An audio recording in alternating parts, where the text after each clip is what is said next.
শুভ দুপুর বন্ধুরা। দেখো আজকে দুপুরবেলার মেনু আমি কী বানিয়েছি খাবার।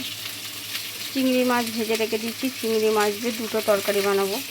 একটা হচ্ছে মান কচু সিদ্ধ করে রেখেছি, মান কচু। আর দেখো এই যে পটলটা আলুটা ভাজা করছি, আলু পটলের তরকারি।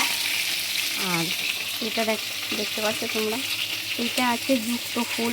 যুক্ত ফুল একদম সদ্য গাছ থেকে, আমাদের পাশে গাছ আছে, গাছ থেকে পাশে বাড়ি একটা দাদাভাই পেরে নিয়েছে, তাই আমাকে অনেকটা যুক্ত ফুল দিল। এই যুক্ত ফুলটা আমি আলু দিয়ে ভাজা করেছি। আর এই তো ভাতটা তো ফুটছেই, দেখতেই পাচ্ছ। যাই হোক, আজকে দুপুরবেলা আমাদের এই রান্না।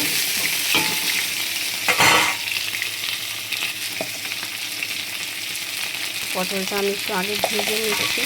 পটলটা একটু ভালো করে তেলে ভেজে নিলে, বেশ রান্না করলে স্বাদটা বেশ ভালো হয়। চলো বেশি কথা বলবো না, এমনি আজকে লেট হয়ে গেছে অনেকটাই। শুভ দুপুর, টাটা। সবাই ভালো থেকো, সুস্থ থেকো। দেখা হবে পরের কোনো ভিডিওতে।